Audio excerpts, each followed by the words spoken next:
Hercules, the shadow of death.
Hey, guess what, everybody?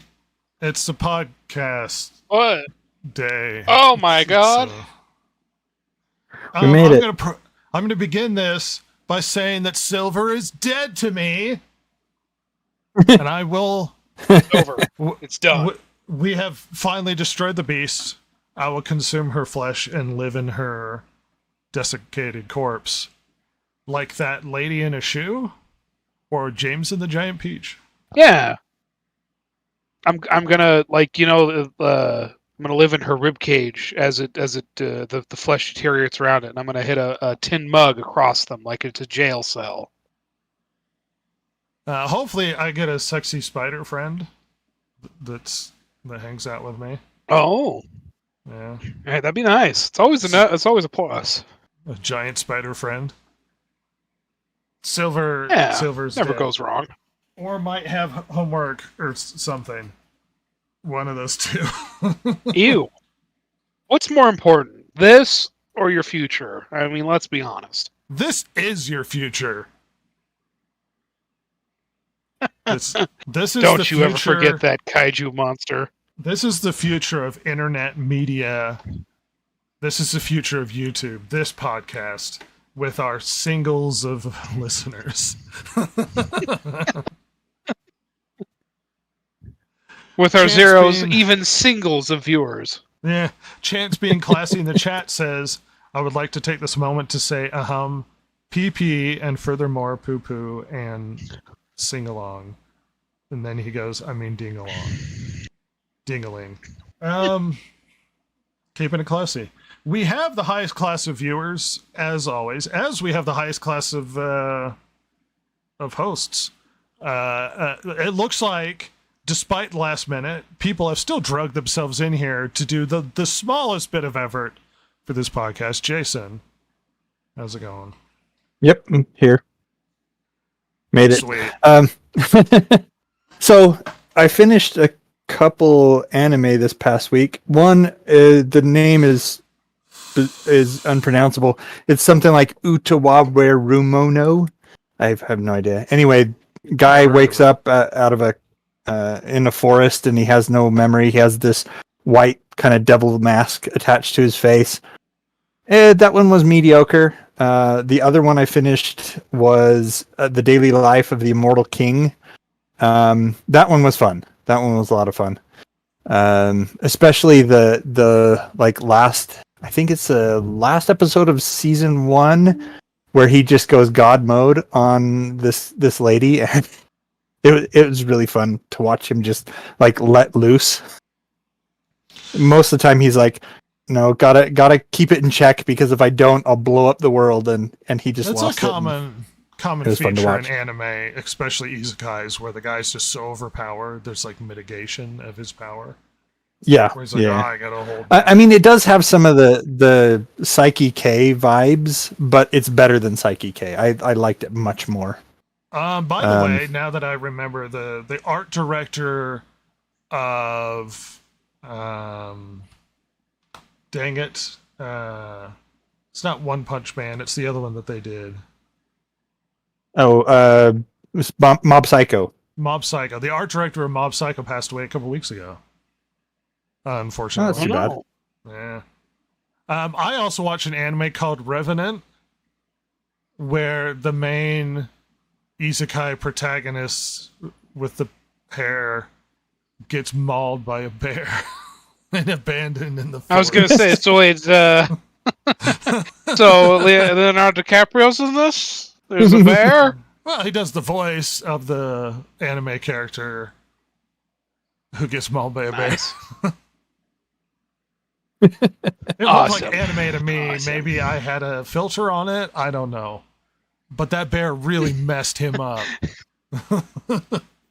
Just Real destroyed. bad. Real Just bad. destroyed him. There were accusations that it looked like a horrible grape scene, if you will. But Yeah, Leo didn't do so well. frisky, if you will.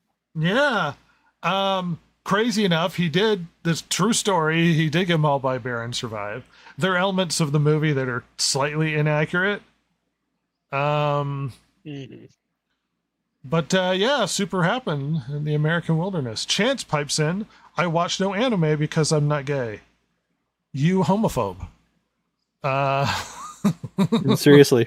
Well, that sounds like what someone in the closet says, is what I would say. Yeah, I think So- I think that's what someone in the closet would say.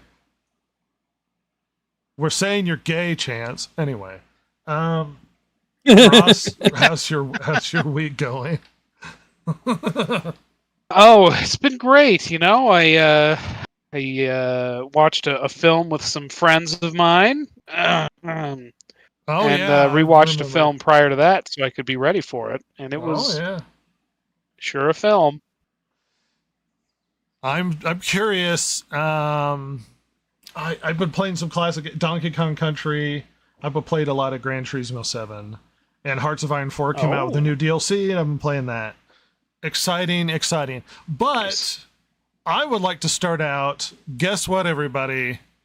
Some movies have come out, and me and Ross Yeah. went and Yeah, saw they have. with Ross' friend Gladiator 2, which may or may not, depending on fan excitement, become media literate. Is it worth going down Yeah. that road?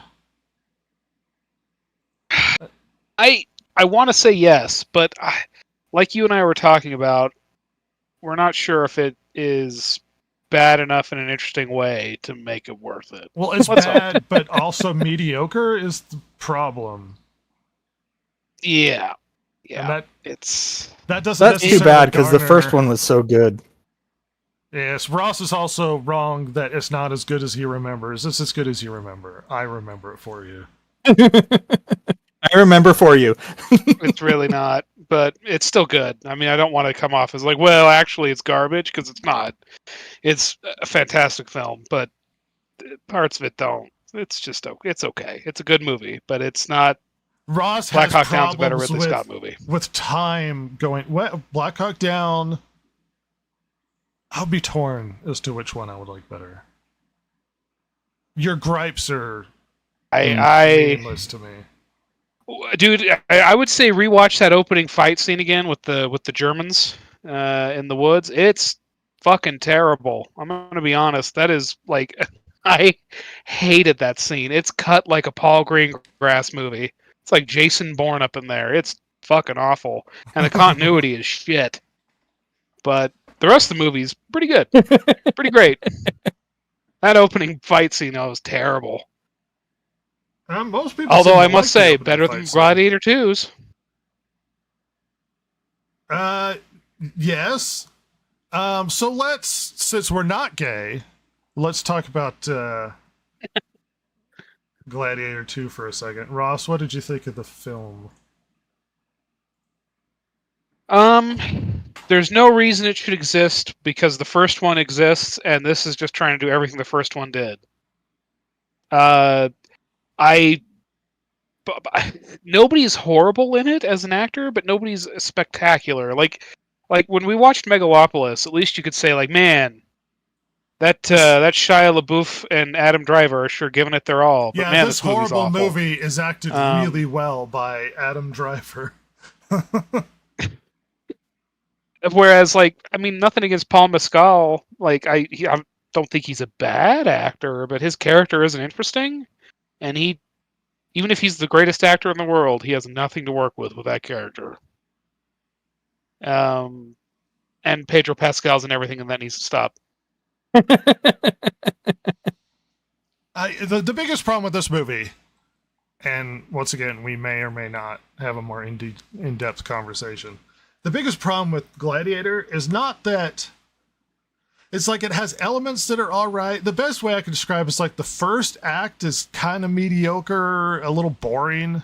The second act is actually kind of good, and the third act is terrible. Just awful. Really bad. Really bad. And the problem with this movie is the same problem you have with like The Rise of Skywalker, where the fact that the sequel trilogy exists undermines the existence of the original trilogy, because all of the stuff they tried to do in the original trilogy is erased, and then the new trilogy gets to fix it. And that's the problem with Gladiator 2. It's like, oh, he saved Rome. Well, apparently Rome's even worse than it ever was before. And you thought Commodus was bad. Well, now there's twins. And the new guy has to save Rome. So it's like the first movie is inconsequential because he failed and everything got worse. So now the new guy has to fix it. And then you're like, oh, that sucks. So you just undermined the whole plot of the original Gladiator, which is the problem this movie has akin to the sequel trilogy. It basically tears down the original to retread the same pathway that the original one did, which makes this movie a problem narratively, because it's like, oh, you remember that other movie you really liked? Well, this one fixes it. It's like it didn't need fixing. It's all the same, but this one fixes better. it. This one fixes all the problems that weren't there in the first one. Yeah. To read Chance's comment, how did the past warrior feel after giving his wife oral pleasure? He was glad he ate her. What? Oh my god. You have to get used to Chance's highbrow, classy, non-offensive humor. 7th grade locker room humor. He's my boy. He's my Arkansas boy. He's my boy. He's my boy. Gladiator, it's going to be forgotten. It fails as a mediocre overall action movie. There are massive historical inconsistencies, but there are massive historical issues with the first one. And we could go down the road of having issues with this one with all these historical problems, which would be unfair. At its core, it's just badly made. It's not so bad that it's offensive like Megalopolis, where I was just blown away by how terrible the movie is. And it's not so bad like Joker 2, where it's terrible, but it's a well-made movie that hates the previous movie and the people that watched it. This one's just poorly made. Like there are battles and action scenes where you think to yourself, doesn't make sense. Like they have the big epic scene where they have those boat battles that they used to have in the Colosseum, where they would fill it with water. And you think one ship has a lot of people with archers and the other ship doesn't have any archers. So the goal would be to get into who's gonna contact. Well, no, the goal would be to get into contact with the archer people so that you can mitigate the range. Get as close as you can, because right. So what the boat does with the non-range people is they sail it around and then swipe them, like go past the boat, knocking off all their oars, and then come back around and then ram it. And it's like there's no room to maneuver. Okay. Why would you swipe at it? Basically, they do a pass so that they could get shot a bunch, and then they come back around and ram it again. That's what happens. Right. Yeah. And I was like, and what are you the reason doing? they do that is because that's in every sword and sandal movie with a boat battle ever, because that's a real tactic. But when it makes sense in the open ocean, that makes no sense because the reality is the Colosseum is a tiny place for two big boats to fight. Yeah. So just ram it. What are we doing? If you could get close But, enough I to mean, the swipe other it thing and is- it's not moving, then you can get close enough to just ram it and then board the other ship. But whatever. Yep. Yeah. Yeah, but the thing is that if you're swiping off the oars the whole time, they're peppering you with arrows, and then you have to turn around and they're still peppering you with arrows. In reality, you'd be like shooting them with flaming arrows or something, set their boat on fire. Sure, they've knocked out your oars, but they're burnt down to the waterline.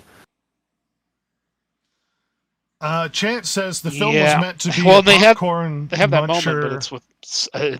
Oh, go ahead. Well, Chance says the film was meant to be a popcorn Sorry. muncher that makes a little money. I doubt they considered building an overall narrative bridge with the other one. They did, though. They did, actually. Yeah, but they super did. Like Yeah, that, they are this is- so obsessed with the first movie and Maximus. Like that movie cannot get away from him. There is an animated I mean, featurette in they- the beginning that goes over the plot of the first movie. That's how Yeah. important it is to this film.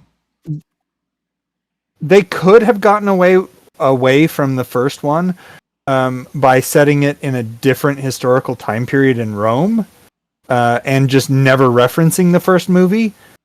But then you don't have it riding on the coattails of the previous one.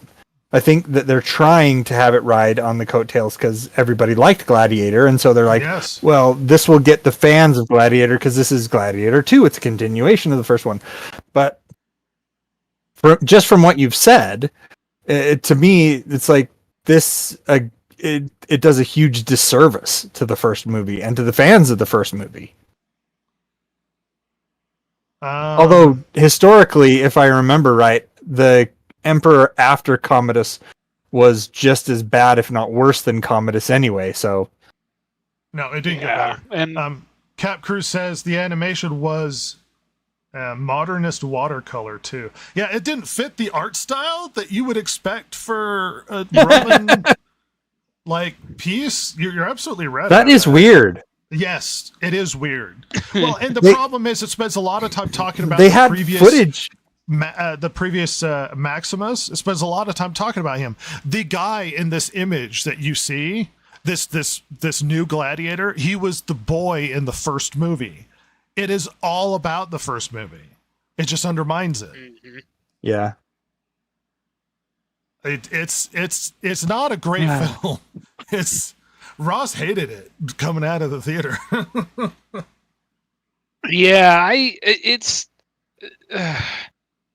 yeah, where do I start? Like, so this movie, like, the joke I was thinking of is like this movie was made so Ridley Scott could finally get his rhino in the Coliseum. They wanted to get a rhino, but like the reality is rhinos can't walk backwards, so you can't put them in a Coliseum very easily. So they just went with tigers,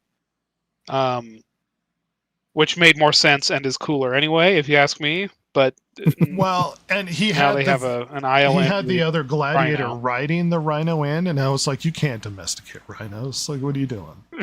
Absolutely not. Hey, Yeah. hey, you weren't there. You don't know. You know, I was there. I'm a time traveler. Oh yeah, they had sharks in the naval battle. Yeah, they had sharks in the naval battle. And then the question is, oh, well, they didn't have sharks at that time. It's like, well, they did. They would harvest them for food and stuff. The problem isn't that they didn't have sharks at that time. It's just you can't really transport sharks because they die. Because they have to keep Yeah. moving in order to breathe. Because that's how their gills work, is they have to push water through there their are gills through moving. There are some shark species that will survive, but they're usually not ones that attack people. Yeah. They're like the nurse shark can be sedentary, but great whites, no. Well, and then the point is, historically, they would actually bring in like crocodiles and hippopotamuses. But the reason why, Right, and this because is those actually- ones, those are. well, this is a quote from Ridley Scott. The reason why they put sharks in is because they would be cool, Yeah, Yeah. exactly. as opposed to historically accurate I mean, that there are sharks in the anyway. well, the funny thing is that hippos like kill more people Oh, by than far. sharks, and They Yeah. kill more than lions Hippos in Africa. Absolutely terrifying. Yeah, they're terrible Yeah. creatures. Violent and awful. Oh, There yeah. are a lot of historical They're not as inaccuracies. cool. They're not as cool. Let's see. But isn't Ridley Denzel Scott the one that said you weren't there, so you don't know, so shut up? Well, he said that Oh, about when he made Napoleon. Rhett's Yeah. favorite movie. And hippos are. Chance says hippos are mean. Take my ex for example. But But Denzel Washington is in the movie, and he plays a guy named Macrinus. Macrinus is actually a historical figure. He is the first non-Roman emperor. Period. Interesting. They don't do that in this movie. He gets killed by main Gladiator. Spoilers. I'm sorry, but the movie sucks. He gets killed by main character. Historically, he held the emperorship for a year before being murdered by his guards. Then the issue is, look, I know questions of racial changes and stuff always come up. Macrinus may have been black. He may have been. It's hard to say for certain. He also may have been Semitic. There's not 100%. We don't know for sure. So he could have I don't been really like from have Carthage or something. Yeah, right. Phoenician. The Carthaginians were Phoenicians, so Semitic-ish. Yeah. I don't have a problem with Denzel Washington playing the character. He's good in it. He doesn't stand out, but he is the best part in Gladiator 2. But they have a very and here's a big problem with the movie. It leans on sort of Western values, because a lot of the motive of Washington's character is he's bitter that he was a slave, and he's trying to overthrow Rome because he's getting even. So he's trying to destroy Rome. But the problem is, there are a few huge issues. First of all, this is a moral issue that only affects the West. In Rome, there were so many different kinds of slaves, it wasn't really as big a like, oh, you were a slave and poorly treated. It's like, not all slaves were poorly treated in Rome. Some were doctors. Well, some slaves had quite a lot of freedom. They may have been slaves, but it was more like you were an employee of the family just for life kind of thing. Sure. And they took care of you, and you had a lot of autonomy. So it doesn't work in the context you just of the weren't Roman a Empire. citizen. In the other context it doesn't work with is Macrinus wasn't a slave. He was never a slave, historically speaking. So he's bitter about something that historically never happened to him. So they inserted into this movie to give him this motivation that doesn't make any sense. Or he could just be a bad ruler. Yeah. That could be it. Yeah. The movie has a few it would be interesting. It would have. Go ahead. I don't know if this would have improved the story or not, but it would have been more interesting, just from my perspective, from hearing you guys talk about this. If this was more of the story about how he became the emperor, him manipulating things behind the scenes with the gladiators and stuff so that he could rise to power. Well, this is the exact conversation we had. It should have been about him because his story's more interesting. Yeah. But they rehashed the Gladiator story where this guy gets enslaved and then he fights his way to the top to get revenge on this general. And it ends up detracting from the more interesting stuff going on that's not Gladiator related is the problem. Macrinus' character should have been the center of the story, or should have been the central of a lot of other things. You have these emperors that are like comically evil, as opposed to like, because Commodus of the previous one, like he had interesting motivations, jealousy, the love of his father, a lot of these different motives to sort of why he was the way he was, evil in the way he was. The two guys in this movie are like comically bad guys. They're like, and the funny thing is Caracalla, and you have, what's the other dude's name? It starts with a G. Gaeta? So Caracalla and Gaeta. Caracalla historically was actually flamboyant and would dress a lot of fancy outfits. Gaeta was actually a lot more violent. Apparently he massacred a bunch of people in Alexandria.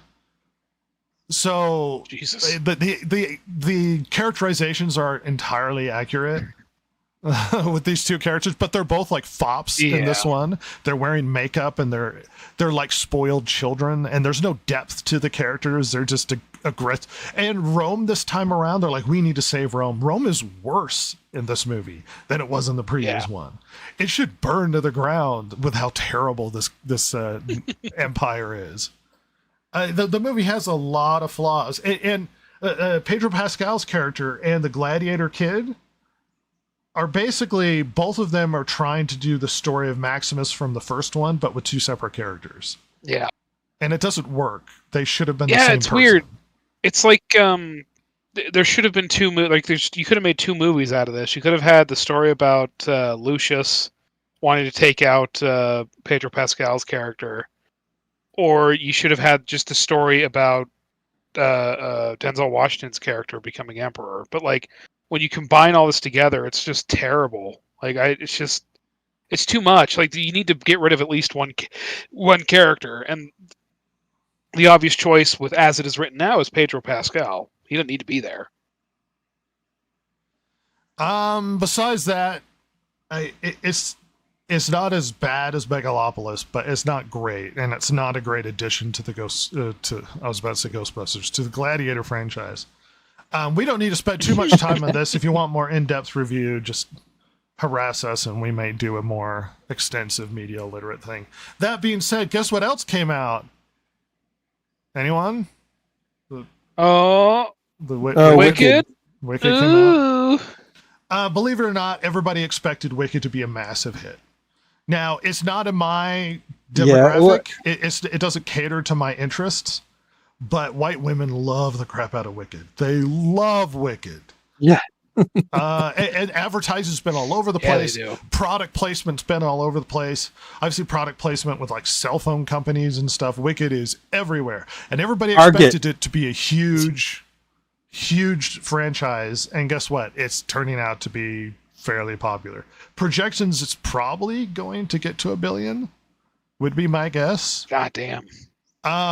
I don't like Wicked, but it's not for me. I recognize it's not for me, but that's fine. I don't like Wicked, but whatever. You were to say, Jason? Well, I read the follow-up to Wicked. I forget what it's called. If I remember right, the guy's name is Mark McGuire, and he wrote several books. Like there's Wicked, and then there's one about the son of the Wicked Witch of. And then there's one about the Cowardly Lion. He may have written more, but I read the one because I didn't really know much about it, and it looked somewhat interesting. Yeah, it was terrible. It was garbage. I have no idea why Wicked even became a movie or a thing. It has to be because of the white women, because yes, men will not like it.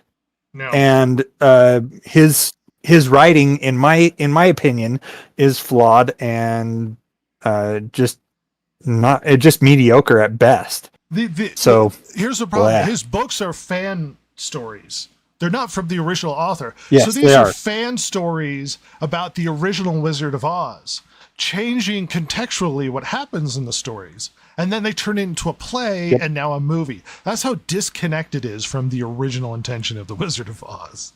That being said, Wicked's not for me. And I've heard some horrible things from our friend here in the chat. It does not sound like I would be interested in Wicked. But white women love the crap out of Wicked. All over the place. And they were going to flood to this movie. Is it going to be as big as Barbie? It doesn't look like it. But it is going to be huge, and it is going to have this like massive appeal. You know what shocked everybody at the end of the film? It gave it to be continued. That this is the first part, and nobody knew it was going to be a first part. Yeah, which is crazy to me because it's almost as long as the stage play was. And they're going for more, even though it's almost as long as the stage version. Yeah. Already? Yep. That's dumb. What are they going to put in the second one? This is a two-parter, and people didn't know it was a two-parter. They just had a to be continued or second part coming or whatever at the end of the first Well, one. I'm sure that they didn't think it was going to be a two-parter because they're like, well, it's going to follow the stage version. Well, they It's just must the have movie fleshed out version a of this lot stage the play. story. So why would there be two parts? They must have fleshed out a lot of the story. God. Um, Yeah, Cap literally, Cruz it's the same says- length. Wicked, Cap the Cruz film is says 2 hours they, 40 minutes, and the stage play is 2:45. Yeah, there you go. Cap Cruz says they are going to ruin Oz. As not somebody who's Yeah, they obsessed are. with Oz, if you're a fan of this, you might be disappointed with what's coming down the road. You may. Yes, these are the big blow-ups. This is the huge. Everybody's going to be doing the Wicked thing. Women are flocking to the theaters for this movie. As you could tell, it looks like Wicked's doing about 117 million opening, and Gladiator with much more mediocre 60. And here's the problem: Gladiator cost $310 million. Yikes.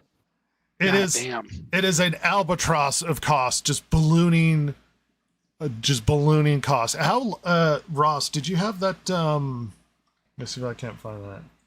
How long it took to film this thing? Because believe it or not, Gladiator 2 is a COVID movie. Yeah, it's on the drive. It's Let's see. Gladiator 2 shooting days.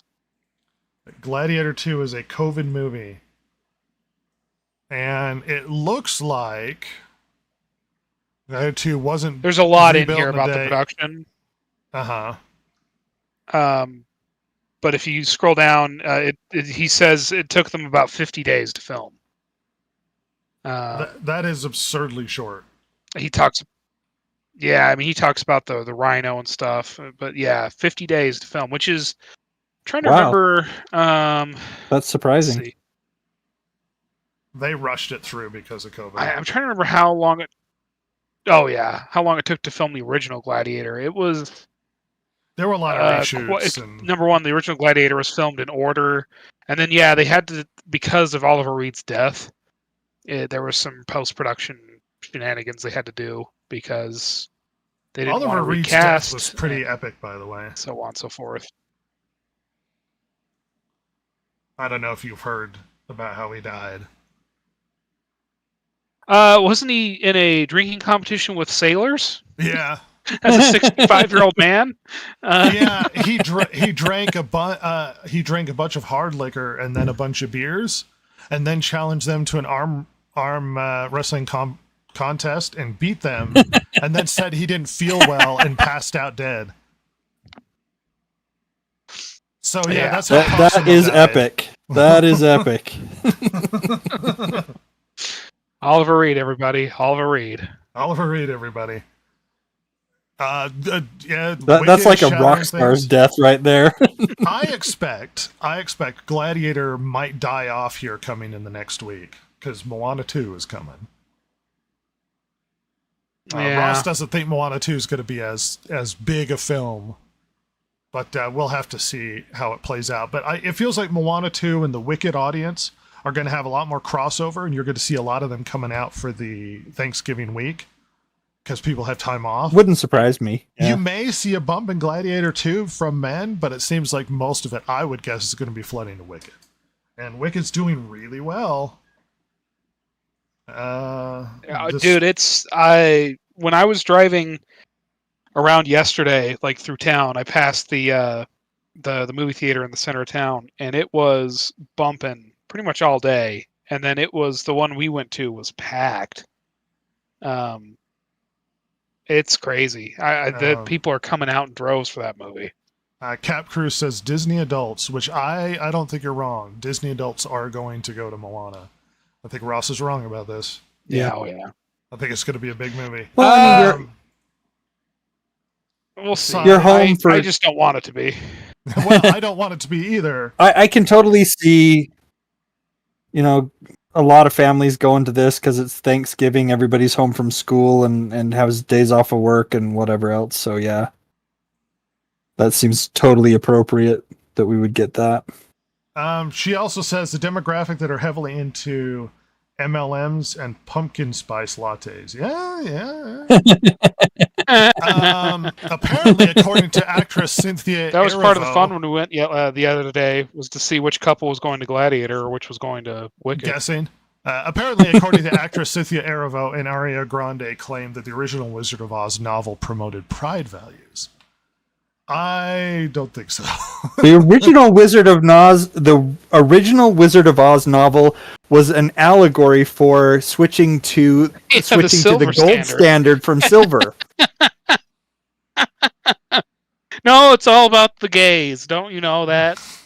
Come on. Everything is a gay allegory. But And I would like to some people redirect- have no idea what's going on. I would like to redirect to a main Maybe discussion. they're talking about the movie. All right, chill out. I would like to redirect to a main discussion that we need, because we need to push along.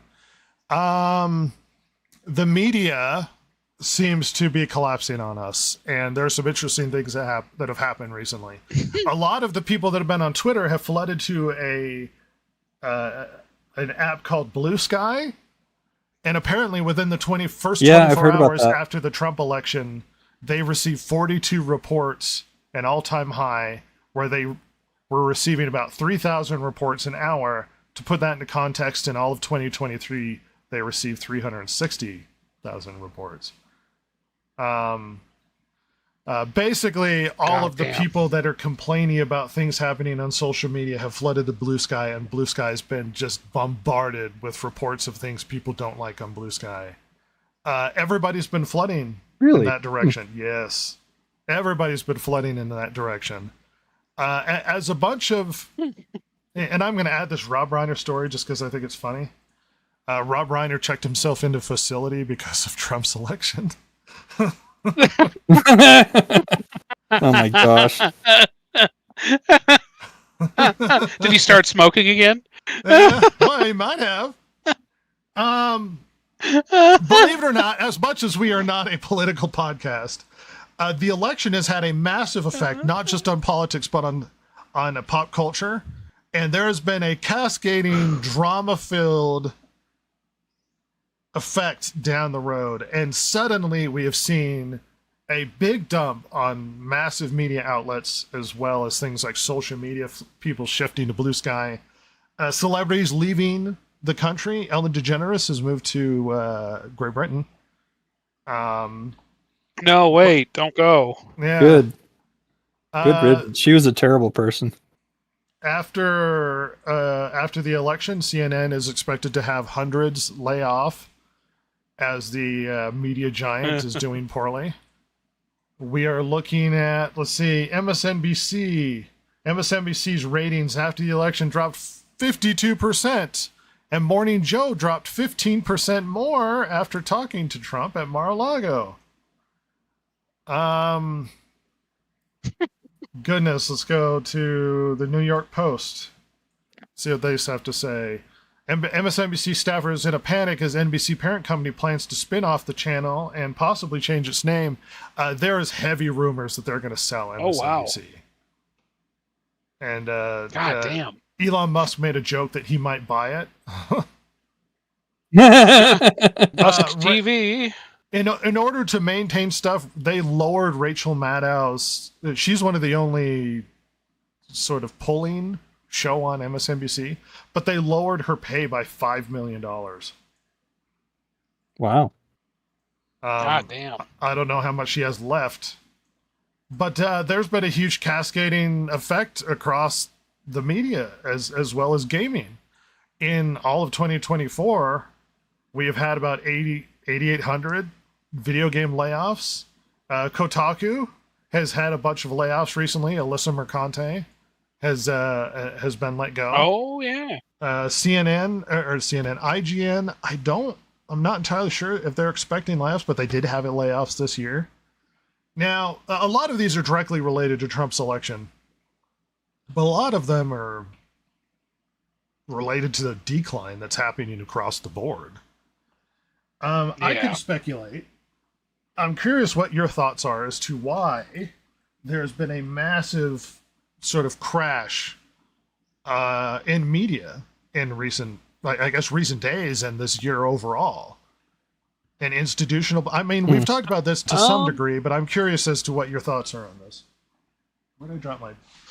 I think with because we're talking about 3 different mediums, right? Like we're talking like news media, yes, all general, of them plummeting, which is video why I game included them news, all. and But video it's games. fair to say that they're different. But with the video game news and with regular news, I think it's because of people are there's a real damage done to the validity of what they report. People aren't trusting them like they used to, and I they've damaged their own brands because of this, because they were so, at least with news, they were so hysterical over the original Trump administration, the first 4 years with that, and people just have gotten over it now. That's what I would guess. The first 4 years of with Trump, video game news, I mean, it's been, well, according to them, the first 4 years of Trump, it was raining money. sure, but like then these last 4 years, suddenly everything's fine, even though it's not. Like that like people don't listen to your own eyes, listen to me, kind of a thing. You know what I mean? Yeah. And I think the reputation. That's my assessment as well. That there's no trust left for the media. I mean, I agree. Trust is a with massive the issue. video game news. It's because they've sold themselves, and people are now finally realizing it after 15, 20 years. Well, I think overall, which I think is a crossover between the current media and the video game in general, is that they don't understand their own demographics. And they seem to be more interested in pitching a message than actually trying to produce content that their demographic wants to consume. Which sounds sterile, but that's essentially... There seems to be a lot of that going around. Yes. Whether it's media or whether it's video games or what more, it's like, we're going to make this game called Concord, and it's going to cater to a political spectrum that the vast majority of gamers aren't interested in. Even though it says it's hot right now on social media and everybody's into it. Yeah, but gamers don't like to play these sorts of things. And when it comes to media, you damage your reputation enough and you're not producing content that your core audience wants. And I think there's a vast disconnect between those who are producing things and those who are consuming things. And you're starting to see a collapse of traditional media, whether it's the video game media area. Because, like, Kotaku was full of reporters that wanted to talk about politics in a video game space. Full of reporters. And the problem is people come there to talk about video games and nerdy stuff and stuff that they're interested in.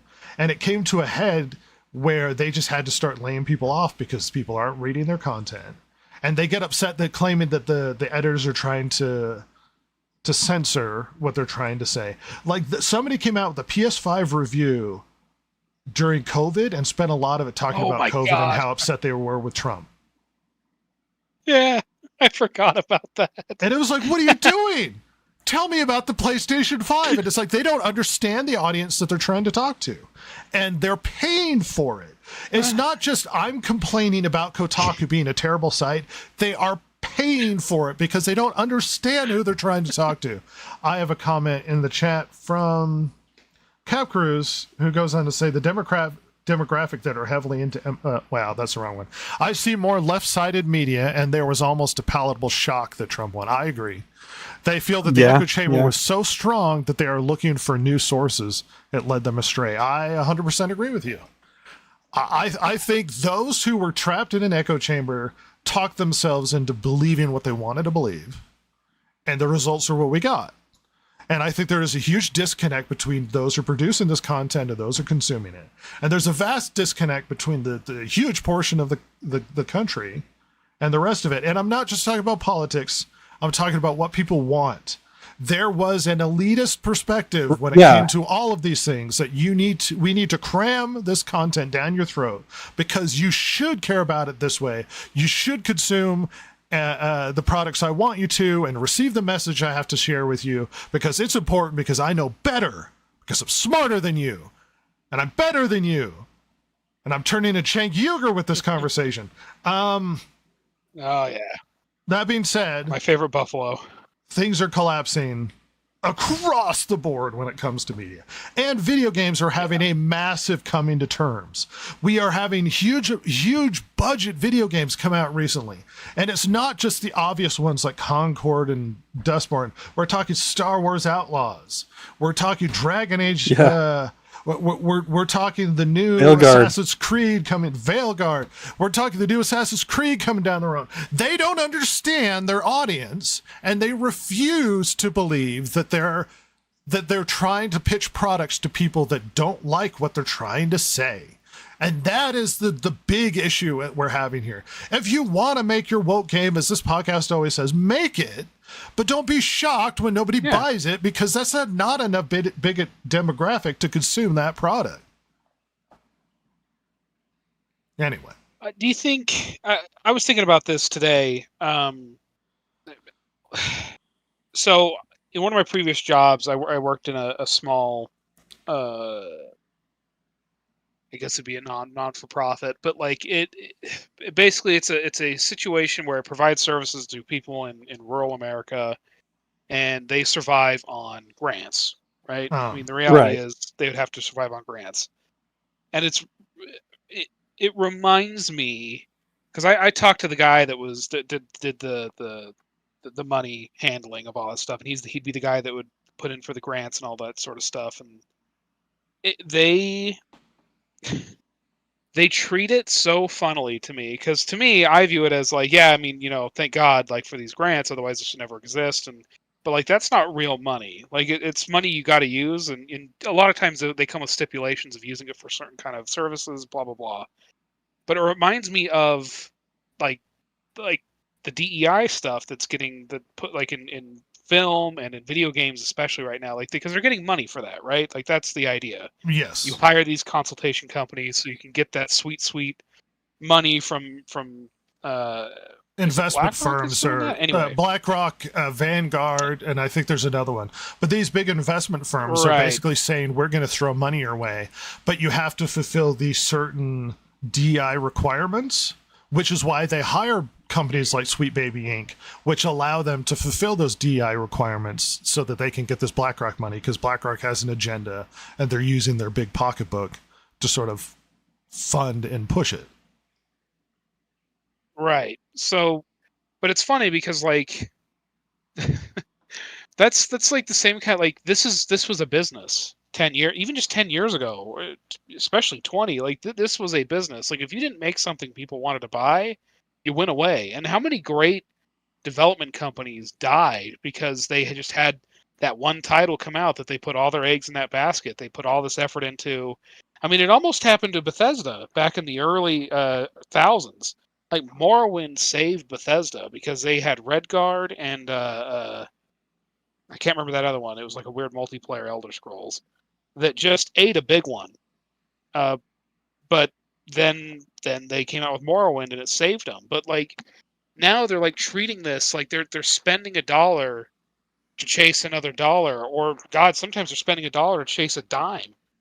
Yeah. I mean, they're losing money to chase this money that they think is a guarantee by ignoring what used to be the guaranteed money. It's so bizarre. Like, I don't know why, like, they're acting like not businessmen anymore. Like, it's like they're acting like a not-for-profit, like surviving on grants, when that's not, like, you are $1 billion company. What are you doing? Like, well, and budget bloat has become a huge issue with not just gaming but movies as well, where instead of like, we had a big success, we'll be more economic with our budget, they're like, no, we'll spend twice as much. That means we'll get twice as much money, right? And it's like, no, that's not how that works. It's so crazy. I mean, it's funny. One of the podcasts I listened to was about movie development and like, it's like what went wrong, what went right. It deals with a lot of flops, but also deals with a lot of really great movies that had tough productions. And it's so crazy. Like, in the 90s and even in the early thousands, what was a huge budget is like laughable today. Even when you like adjust for inflation, it wouldn't be huge today. No. And like, that's crazy. Like, it's insane how big these budgets have gotten. Insane. They all want that sweet Marvel money. If we spend $350 $50 million. We'll get $2 billion because that one Marvel movie did it, and it's like, I don't know. Like traditionally, that's not how that works. Like, No. It's like, well, then there's a lot more stress because it has to be even bigger a banger is the problem. Putting more money in it doesn't mean you're going to get as big a return. That being said, but let's slide into the news dump really quick. A lot to go through. The Distracted Gamer Podcast. Big steaming pile of news dump. Not to talk down to you, Chance, but you got to take your pants off if you're going to do what you're doing. come on, guy. What, is there a flap on them pants? Is that what you're telling me right now? The little Huey flappy door to unbutton it and let it rip. Hey, everybody, it's the news stuff. We've got a lot to go through, lots of stories, quick comments. We're going to start out with the Star Trek actor Anson Mount melts down, telling half of America to F off. This is a good plan, and warns that he will brainwash your children into transgenderism. Oh, I'm glad I stopped watching any show you were in, you dick. What an asshole. People are fleeing from these media companies who have messaging that they're cramming down your throats. Let's double down, everybody. Let's not learn this lesson. Hey, by the way, Jesus a Lord. massive Star Wars Outlaws patch is coming that is cutting out all the stealth objectives in the missions because it's busted. And improves the AI God. and more in What huge title update. Yeah. No. It's, Yeah, that one part of the gameplay? Yeah, it's just terrible. Like, it didn't work, so we're getting rid of it. yeah, all Like, the stealth imagine if they upgrades came are out with a Far Cry game, and they were just like, there's no more stealth in this one. Like, wait, what? Oh, no. Well, stealth exists, but all the stealth upgrades are gone. Yeah. All the Forget stealth about objectives, it, I'm don't sorry. worry. Let's see. I'm trying to pull it up here. Oh no. So, by the way, the it's out on Steam. Outlaws is not doing well. Oh. It's not doing well. Uh-oh. Go figure. With an all-time peak Shocked. of 2,163 people on Steam. Wow, that sucks. God damn, that's terrible. That's less than Concord, by the way, at its all-time peak. How embarrassing. That game's dead now. Yeah, that game... Actually, it might have peaked Concord. What was Concord at? Let's see. I can't remember. It was when this. really I got bad. this from I got notified from this article. Let's see, Concord. Notified from this article. It's not even on here anymore. It's no, wait. Here we go. Let's see, chart. No, yeah, it surpassed Concord. All-time peak of 697 people. These aren't great numbers across the board. That being said, Outlaws is doing terrible. Remember last week we reported that they had this new guy that was taking over and he's going to change everything because it's busted? Yeah, I remember talking about that. Yeah. And It anyway, seemed they could pull something together. They could make this into kind of a No Man's Sky type thing. I don't know. I have no confidence in anything they do when they say we're going to fix it, because it seems like every time they say something like that, they double down on what didn't make it work in the first place. they spent They more don't money learn anything. on Outlaws advertising than they've ever spent on a game before. Holy God. And how's that working out for you? Poorly. Ubisoft is doing great, everybody. Let's shift on. Dozens of financial advisors are warning corporate America that DEI initiatives are becoming a liability. Uh-oh. Are becoming a liability? Yeah. They've always been a liability. They've been a liability from the start. Next, they warn, is now a liability for any institution to tout adherence to DEI ideology, because we see it as a signal that it's a bad idea. Recent Supreme Court decisions have cast serious doubt on the legality of DEI, which has led to a full-scale legal assault on DEI, good. according to the Wall Street Journal. The data underlying the push for DI has been exposed as overstated at best or worse, downright false. The financial analysis and advisors did not stop there. They predicted that the incoming administration led by President Donald Trump and his Vice President J.D. Vance will likely advance and enact policies that increase the risk of current DI policies. They're already failures from the audiences. You don't have to pass things. Let them burn on their own. Yeah. But yes. Yeah, just let the market decide. It's doing pretty well at that so far. Yeah, liability, fine. As long as it doesn't affect public institutions. At any rate, the man that wed the digital icon Hatsune Miku in real life has caused an uproar when he admitted he married her just because he could. I guess everybody's upset because it wasn't true love? What? Oh, this Ross is would weird like from this so many story. angles. Rhett, what's happening? My brain's falling in on itself. I don't. So there was this man in Japan that married Hatsune Miku, the fake digital character that is featured as a pop star. She used to have concerts Oh where my they gosh. would basically play a 3D rendition of her singing and dancing, and everybody would cheer. She also has these games where you sort of cheer with the audience. You used to do it with like the original Move controllers. Anyway, he decided he was going to marry her in a ceremony. And then everybody got really upset because they thought his love was real, I guess. And he said he mostly did it because he could, not because he really is in love with Hatsune Miku. So, like, the corporate entity that owns Hatsune Miku. They didn't let agree. He him just marry married her in a ceremony. It kind of Oh, reinforced okay. the waifu culture, Boy, if you want. I feel like this is some mental illness all the way around, don't you? Well, the fact that he comes out and admits that he did it because he could, not necessarily because he was obsessed with her, that to me says that it's more calculated than that. But still stupid. Cat Still Cruz is, just- I mean, I Cruz is can claiming- understand the appeal. Yeah, Cat Cruz is claiming the ultimate troll, which actually this might Yeah. be what is happening. Yeah, kind here. of. He's just screwing with everybody. You know what? I'm going to derail with a palate cleanser. Hey, everybody. The Jaguar commercial. Oh, why'd you lie? I don't know if you've seen this commercial. It's pretty great.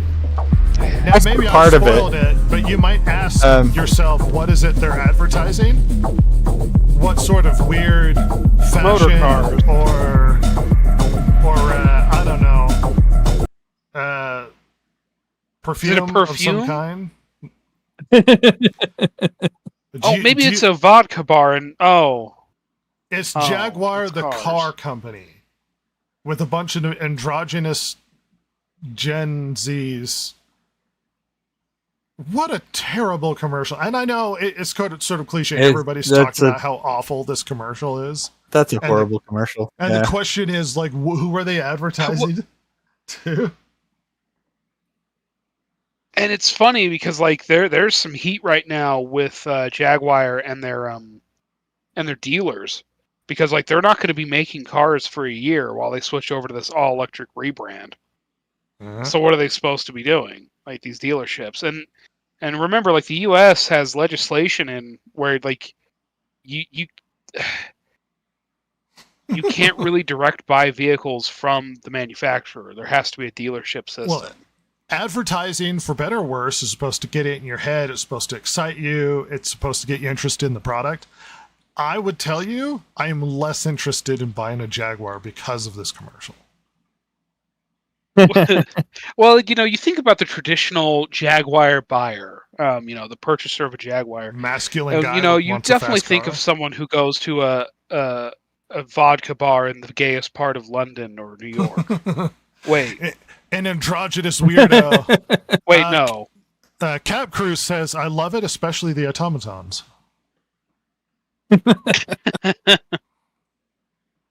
Oh God, It is so weird. I don't, I don't know if anybody here has watched Top Gear or the Grand Tour, but like No, but you do. there's the joke they have throughout those shows where like the Jaguar owner, like he goes on a date with a woman, and then he goes like, "Oh, do you mind picking up the check, my dear? I seem to have lost my wallet, but it's okay because I'm in a Jag." He's a bit of a cad, you know. Like he's Clearly really has likable, money. but you shouldn't like him. Yeah. Let's move on. Hey, everybody! The new trailer for the live-action How to Train Your Dragon is out, and they race swapped the Astrid character. She's black now. Oh, thank God. Yeah. As Vikings are. Yeah. As we all know. The blonde Norwegian is now a black woman. Get hype. Oh my God. Just like I they think this race is swapped going to that be Viking show. a failure just from that. It's hard to say. Children's movies, there's a lot they'll let slide. So it's hard But to the say. problem is, like, this isn't like this. It's too recent. Like that like those How to Train Your Dragon movies have come out. Like they're still marketed to the same people that watched them originally. You know what I mean? Uh-huh. And they're going to be like, wait, why did you change it? What the hell's that about? Little Mermaid happened, but it didn't do super well, so I don't know what to tell you. And nobody talks about it in any way. And Snow White is turned into like a beacon of everything that everybody wants to hate about Disney. Yeah. Yep. Yeah. So get hyped for How to Train Your Dragon live action. Jason, I think this is your story. Yeah. So this is about Dune the Prophecy. Yeah, it's on HBO Max right now. The name of it.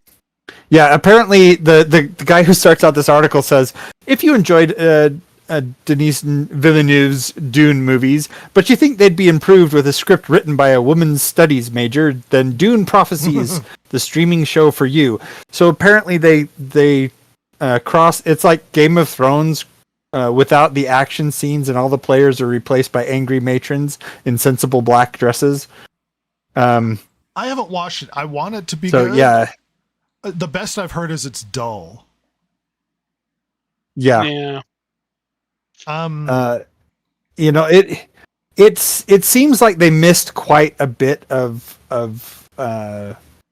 what made Dune. It's 10,000 years before Paul Atreides. There's no, let's see. Mm-hmm. Basically, I think they cover some of the Butlerian Jihad, which is about how the humans overthrew the AIs and became free again, and that's why they don't have computers and stuff in the far future.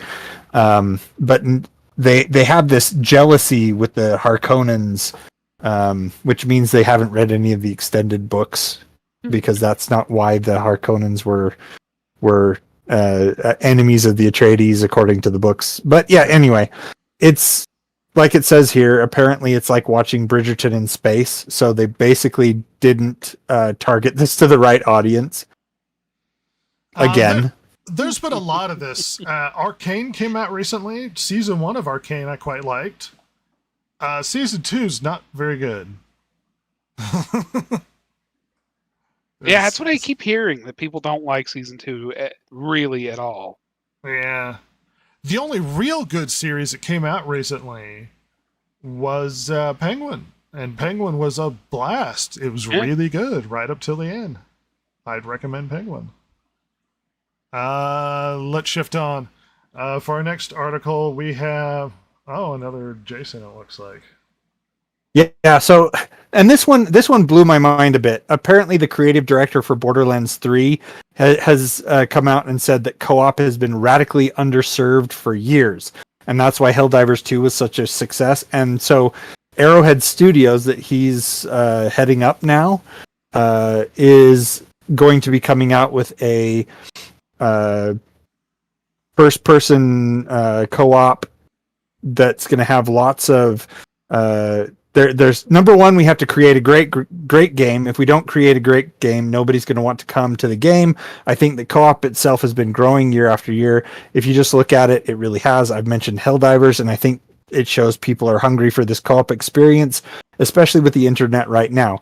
I would argue that that's not the case.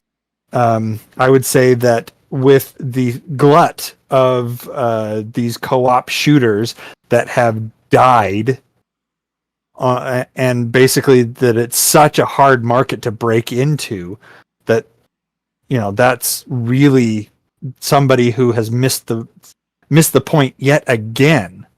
But they're hoping to have a lot of let's see. It says Sage's new studio, Ruckus Games, revealed just last week that it was working on a multiplayer shooter, promising a large roster of playable characters and thousands of unique makeshift weapon combinations. So they've raised $19 million in funding to help make it. Cap Cruz says we need more games guys can play with their loved ones. I agree.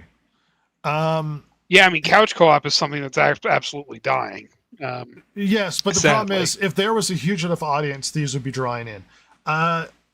Here's the thing. I am a specific demographic that wants to play every co-op game that comes out because I play them with you guys all the time. Right. So I'm not necessarily the demographic to actually ask whether or not we need more co-op games. My answer is yes. That being said, it feels to me there is a point to be made that I don't think co-op has been dying or underserved because we have had a lot of co-op shooters recently.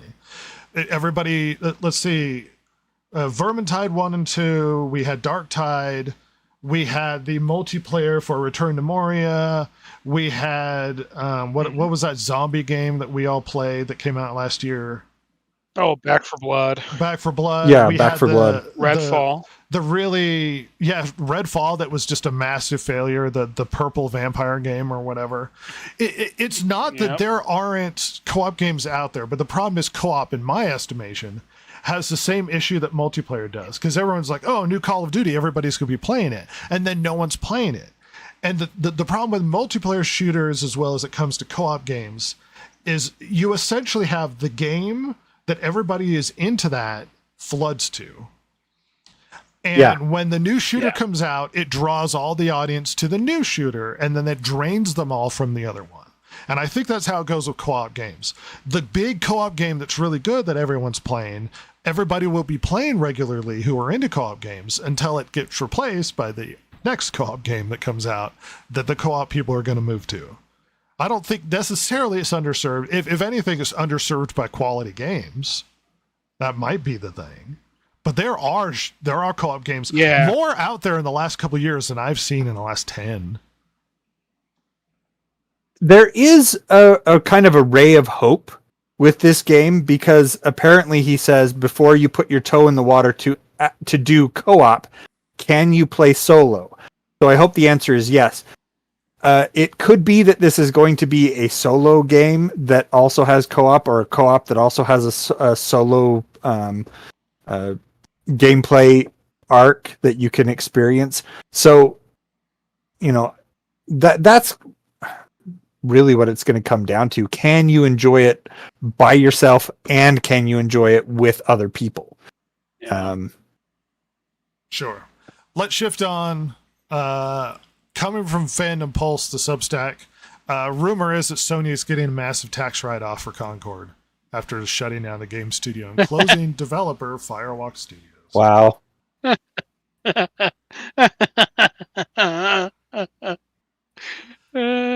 Just spend so much on it that it's better to get a tax write-off than it is to push the stupid thing out. Good God, that is hilarious. Yep. Suicide Squad Killed the Justice League. The $100 deluxe edition is now on sale for $5. Oh my God. Uh-oh.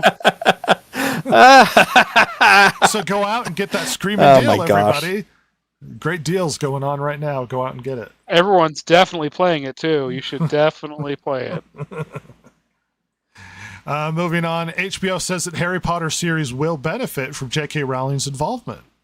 She has the right to express her personal views. If anyone recalls, J.K. Rowling has had controversy. A massive lefty feminist, J.K. Rowling, is also upset with trans issues because she feels like that the trans community is interfering with her feminist ideology.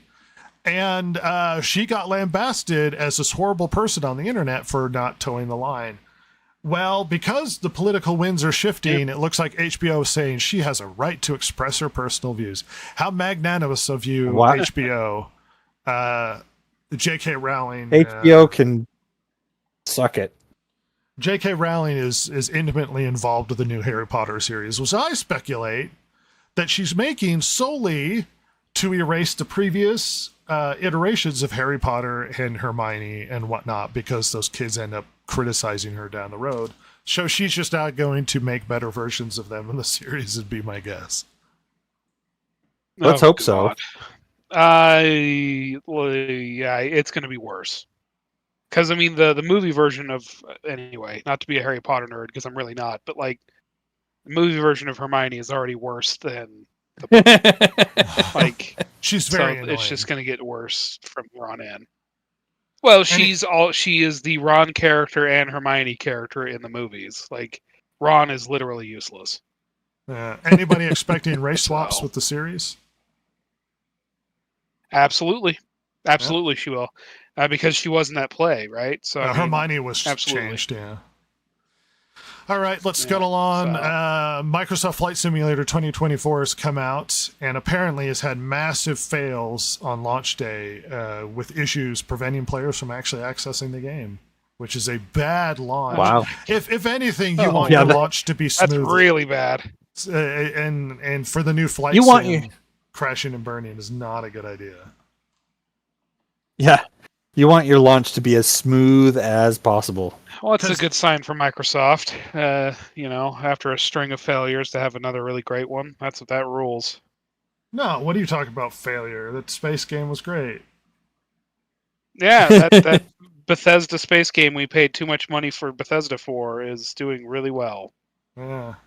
And now the one series that has Microsoft's name on it in the forefront is not letting people play it. Didn't Diablo 3 have that kind of a weird problem too?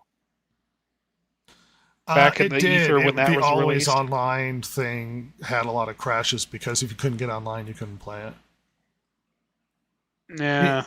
You know what? You know what's the funny sort of lesson they learned? One of the Bethesda execs said that one of the biggest lessons they learned from what was it? Star something, their space game. I played a bunch of it and I don't remember the name because it sucks. Starfield? Starfield. You know what he said the biggest lesson they learned from Starfield? Everybody really wants Elder Scrolls 6. Yeah, not your boring NASA jack-off game. I agree. Yeah, he's like, the biggest lesson we learned from Starfield is everybody's really wants to Elder Scrolls 6. It's like, oh, what an interesting lesson. They don't want to play this, they want the other one. Anyway. I'll laugh really hard when Elder Scrolls 6 fails. I'm going to end this with LEGO Horizon Adventures.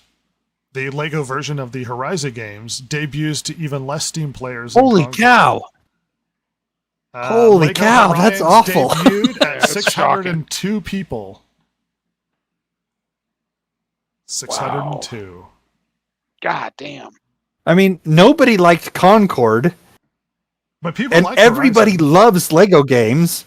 This should have been like a home run for them, like an underhand pitch home run kind of thing.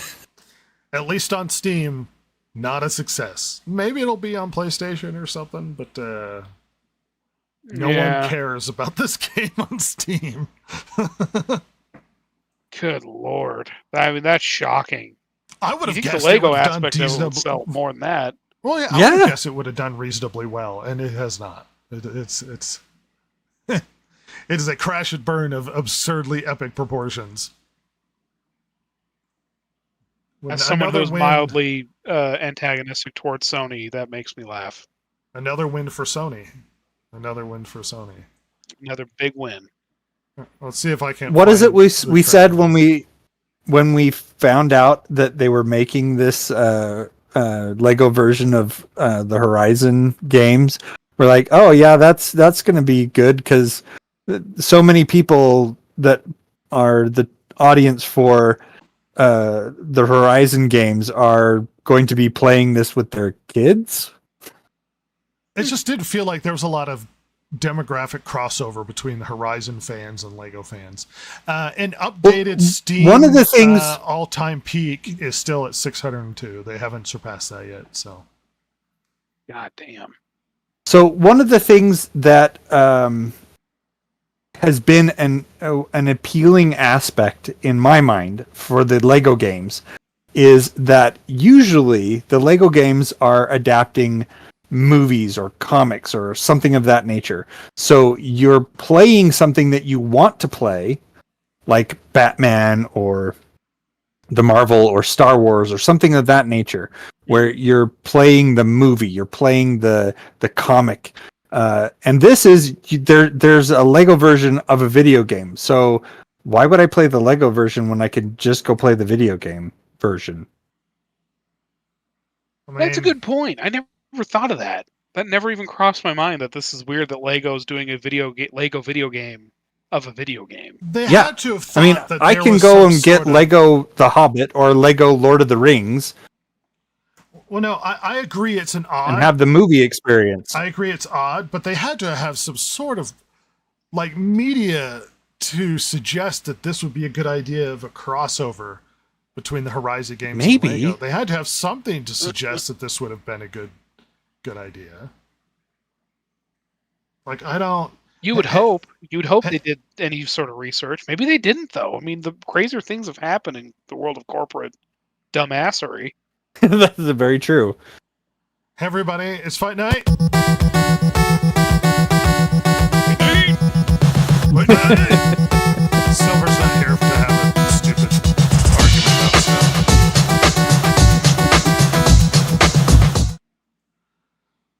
It's that special time of day where we have a stupid discussion about what imaginary animal will actually win in a fight. Which, yep, That's exactly what we're doing. that's Jason, exactly it. So it'll be my favorite one. Okay, so this time around we have the devil monkey. And the devil monkey, they're large baboon-like primates. They are usually between 4 and 5 feet tall, very quick, very agile. Some eyewitnesses have said that they can be over 7 feet tall. They're described as shaggy with a canine face and baboon-like features with kangaroo-like legs. Other traits, they have 3-toed feet with razor claws, pointed ears, long, often bushy tail.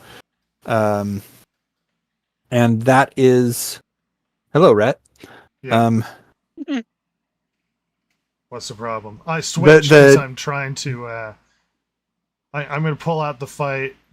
Here, I'm going to do this on another screen and go back to. Here. I'm trying to ask Google Gemini who's going to win in a fight between these two.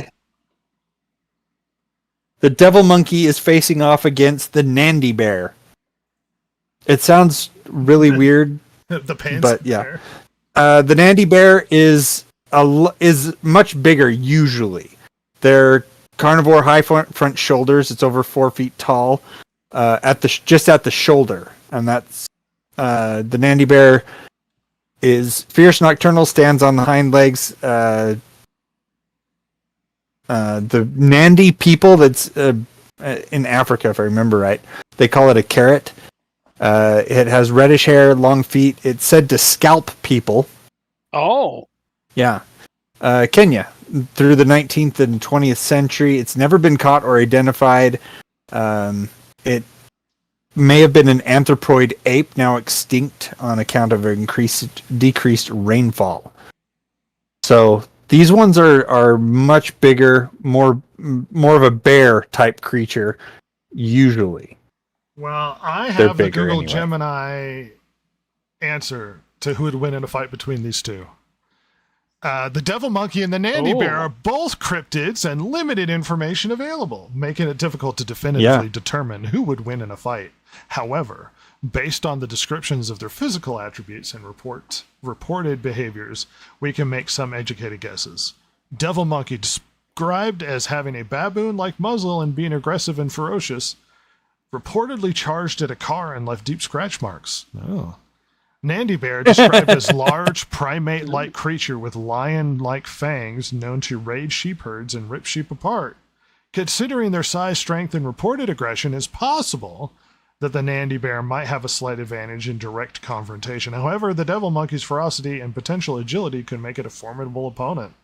Ultimately, the outcome of a fight between these two cryptids is purely speculative and would depend on various factors such as individual size, strength, and fighting style. This Google Gemini's coming out a bit on the margins with this fight too. Yeah, wishy-washy kind of. We got a better output from the fight last week from Google Gemini. Yeah, Google Gemini definitely sided with the goat man. Yeah. My inclination is towards the Nandi bear over the devil monkey. Okay, justify your argument. Just because of its size, the size difference.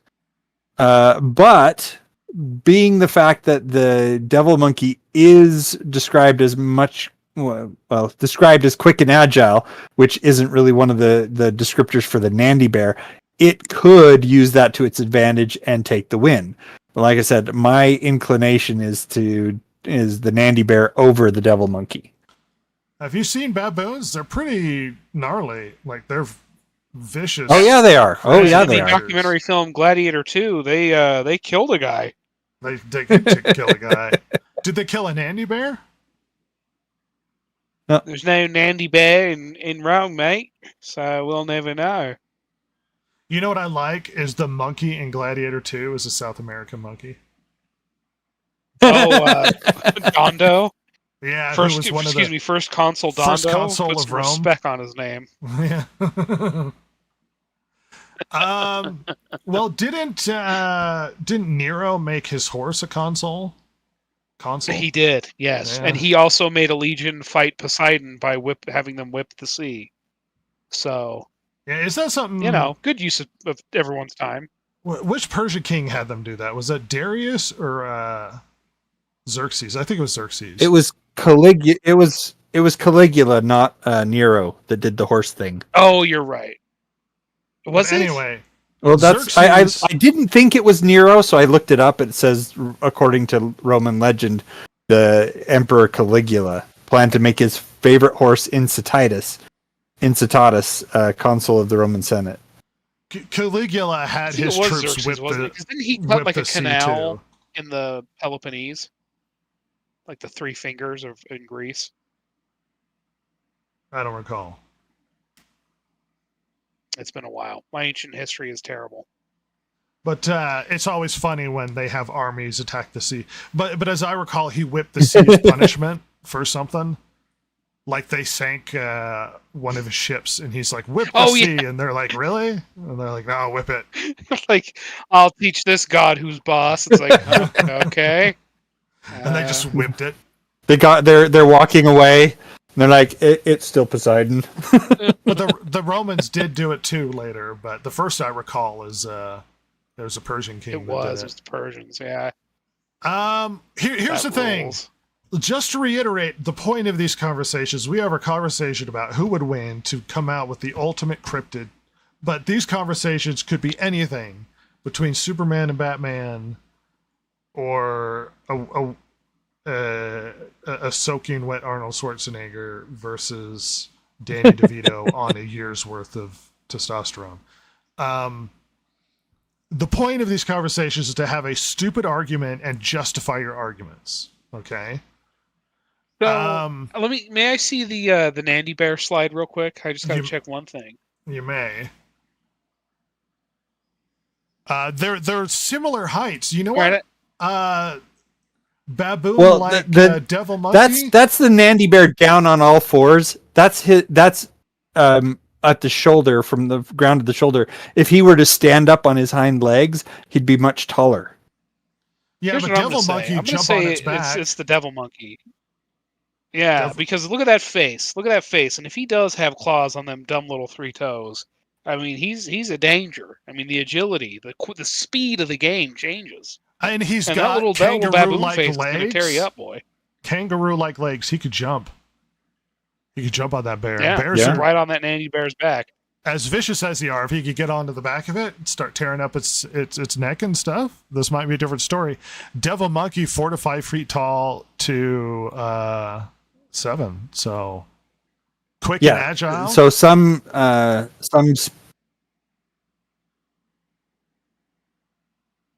What's that, Jason? You were sharing something? I was going to say, so typically 4 to 5 feet tall, but reported up to 7 feet. Well, we have to assume an So, yeah. average devil monkey. Not like Hercules the devil monkey. Right. The greatest of the devil monkeys. Dude, that would rule. Canine feet, let's say kangaroo-like legs, Just 3 the toes. NBA devil monkey. Uh-huh. Long bushy tail. I mean, for the sake of argument, just because I want to become a shill for devil monkey, I'm kind of feeling devil monkey. The combination of the face and the feet. It's a devil monkey game for me. That's what I'm saying. I mean, Well, it sounds like we've got 2 devil monkeys, 1 Nandy bear, so the devil monkey takes it. Goodness, we have a victor. I really should do like a victor video or My something. lord. But- ooh. just a little Final Fantasy victory music. So, yeah, the devil monkey moves on and takes out the Nandy bear. And next week we will talk about the Loveland Frogman versus the Flatwoods Monster. Oh. Oh, Silver Val. excited I'm here for for the this frogman. one thing. Devil monkey is baboon-like rage is all the strength it needs to destroy the Nandy bear. Silver Val makes a vote for the Nandy devil bear, monkey. more like dandy bear, am I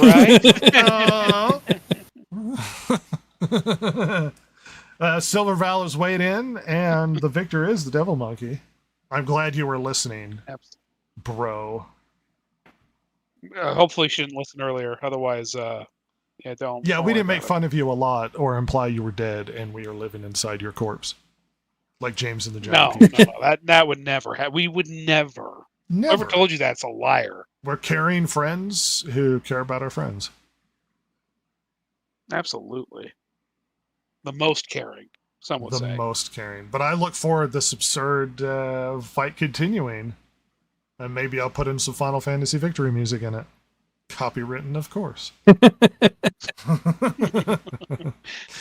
It's Please short don't enough. sue They me, ain't coming for Square me. They ain't coming for me. Apparently, the number is anything longer than 7 seconds. The algorithm picks it up.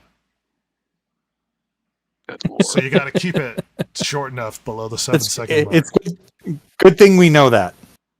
Apparently, Silver Val's only been listening to the last 3 minutes. Oh, well. That's good. Well, then That's we good. definitely said those things. So Yeah. Let's get out of here with something to leave us with, Ross. don't watch Gladiator 2. Don't give them the satisfaction. This movie Don't. it doesn't deserve that. They don't deserve your money. No. Would you say watch Megalopolis? Go to your theater, right to your local theater chain, and demand a second run of Megalopolis. In fact, start a letter writing campaign amongst your friends. Let's see if we can get this going. Maybe we can get the Morbius treatment. It'll be real this time. I promise. You know what's funny with Megalopolis? As much as I would say, oh, don't support this movie or that movie, I don't feel bad giving Francis Ford Coppola some money. No, yeah, not at all. I feel totally fine. My money going into his pocket. That's great. Well, especially when Still going to say it's it's one the of movie's terrible. it's one of 10 cents that he received for this film. Oh, So he needs the money at all this right. point. He needs it. Super needs it. Jason?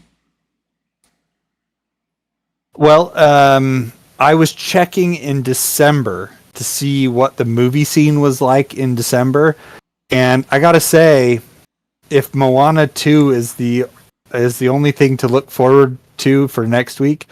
Man, things are sucking hard in the movie industry. That is so disappointing for the year, for the end of the year. The projections for movies coming. As far as video games, we could see some. Stalker 2 just came out. Flight Simulator 2024 with problems. We are seeing Indiana Jones come out here sometime soon. As well as Avowed, the Obsidian-made RPG, which apparently is more of a classic RPG, and I've heard good things. And I read a reviewer that actually said he really liked it, especially since we've had a lot of like failure RPGs. So a good traditional RPG he quite appreciated. Yeah. Oh my God, I hope it's good. Please, God, let it be good. So we'll have to see. Let's get out of here. Thanks everybody for coming along. It's been a great time. Share with your friends. Rub each other until they tell you to stop. Oh yeah, Nosferatu's coming out in December. Nosferatu is coming out, according to stuff to look forward to, everybody. But let's get out of here. Get together. Thanksgiving, eat food. Goodbye, everybody. Goodbye. Yay. Bye. Later.